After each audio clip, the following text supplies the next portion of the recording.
existe uma corrente filosófica que, na verdade, ela é muito antiga, mas ela ganha o seu ápice no início do século XX, sobretudo na região germânica, na região da Alemanha, em que parte de um princípio que o homem traz consigo um mal, e por isso ele não é capaz de cumprir atos bons, de tal modo que o discurso sobre a santidade, segundo esta concepção, é apenas um blá blá blá, ou se quisermos falar em modo mais elegante, é um flactus vocis, ou seja, são palavras vazias, palavras que não...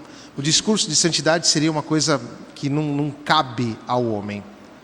E para que este discurso se imponha, e aqui é o seu ápice, esse filósofo, que se chama Friedrich Nietzsche, vai dizer que Deus morreu, nós matamos Deus, Deus está morto, e agora nós podemos fazer aquilo que nós quisermos. E isto é o super-homem, vai nos dizer ele. O que é o super-homem? É aquele que, a palavra não é a mais adequada, mas é aquele que não reprime nenhum dos seus desejos e faz aquilo que ele quiser. Este é o super-homem. E este super-homem é tão forte que ele está para além do bem e do mal, que inclusive é o título de um livro dele. Ou seja, está para além do bem e do mal. Portanto, ele parte do princípio que os valores morais, eles não existem e que o homem, ele tem que fazer aquilo que der na telha, desculpa a expressão, ou seja, ele tem que fazer aquilo que der na cabeça e está tudo resolvido, e aí é o que vale e acabou. Isso contradiz a nossa experiência basilar, mais basilar que temos, ou seja, nós compreendemos humanamente que existem situações que são más, que não são boas, que existem atos que não correspondem a uma bondade, e sabemos que existem atos bons. Portanto, dizer que não existem valores dentro digamos, do arcabouço humano, dentro das relações humanas, é destruir com a humanidade, ou seja, dizer que não existe bem, dizer que não existe mal, é nos colocar dentro de uma situação de vida que não é propriamente humana. Porque a nossa percepção, ou seja, nós compreendemos, até uma criança compreende quando ela faz algo bom e quando ela faz algo mal. Ou seja, isso está na nossa Constituição. Ocorre que este tipo de pensamento também podemos muitas vezes encontrar no nosso modo de ser cristão, quando, por algum motivo, nós nos habituamos com o pecado. O que acontece?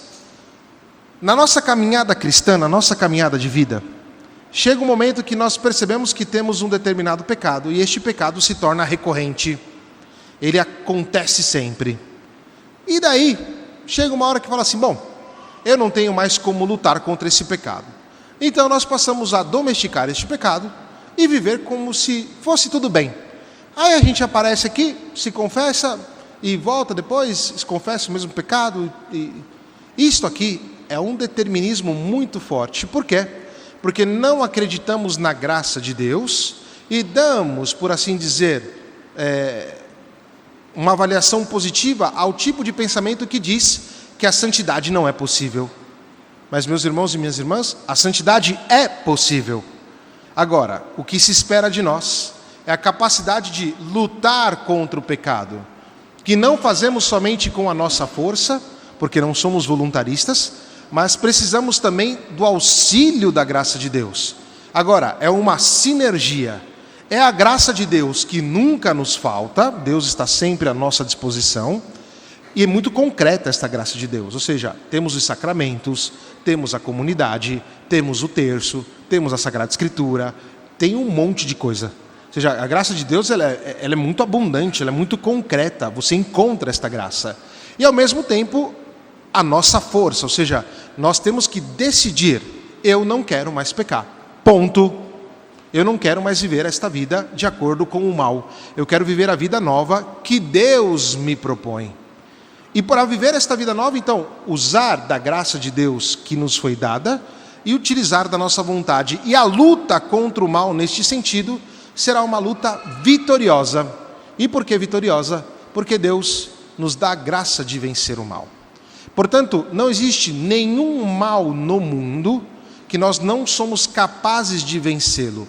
E agora aqui nós temos que dar um aprofundamento. E por que não existe nenhum mal no mundo que que nos vença? Ou seja, nós somos capazes de lutar contra todo e qualquer mal e vencê-lo. Porque o próprio Cristo, ao assumir a nossa carne e ter lutado contra o mal, nos possibilita destruir o mal de qualquer ordem. Mas vai nos dizer São Basílio que nós não podemos ficar de conversa fiada com a serpente, não podemos ficar dialogando com o diabo, não podemos ficar dialogando com a tentação. Cada um de nós pode vencer o demônio, mas vencemos o demônio porque dialogamos e vivemos uma vida com Cristo, que desmascarou o mal, e o mal que não tem face é sempre dissociado e causa confusão, e Cristo, ao revelar a sua força, nos coloca dentro de uma comunhão profunda, onde podemos ser reintegrados e viver esta novidade de vida. Muito bem. Esta novidade de vida passa, e aqui podemos fazer um aceno à primeira leitura de hoje, que vai nos dizer sobre a nova aliança, ou a primeira aliança depois da criação, que Deus faz com o homem. Se nós retrocedermos um pouquinho a leitura do livro da Gênesis, nós vamos perceber que Deus queria destruir o homem. Deus se arrependeu de ter criado o homem. É isso que nos diz o livro da Gênesis. Agora imagina que tristeza, não? O próprio Deus ter se arrependido de ter criado o homem. Mas o amor de Deus é sempre infinito. E portanto Deus, mesmo que os homens quiseram estar longe do Senhor, Deus não deixou de oferecer a sua aliança. E esta aliança vem com uma promessa que nos diz exatamente isto: nenhum homem será exterminado. Portanto, Deus toma uma posição muito clara: nenhum homem será exterminado. Portanto, a graça, ela nos é garantida. Agora, quando Deus faz isso, nos chama também a nossa responsabilidade. Ou seja, o Senhor não nos trata como criancinhas, Ele espera muito de nós. E nos trata como adultos, conhece os nossos limites, sabe as nossas dificuldades, mas espera que nós decidamos responsavelmente por Ele.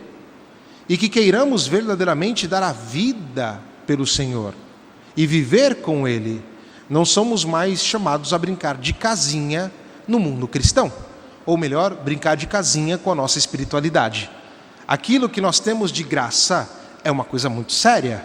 E por isso trabalhamos nesse sentido. Mas aqui, nós temos então que tirar da nossa mentalidade esta ideia de que não somos capazes de conversão. Acho que talvez essa seja a grande vitória do diabo. Ou seja, Raniero Cantalamessa, citando São Jerônimo, disse uma vez que a grande vitória do diabo é fazer as pessoas acreditar que o diabo não existe e que o mal não existe.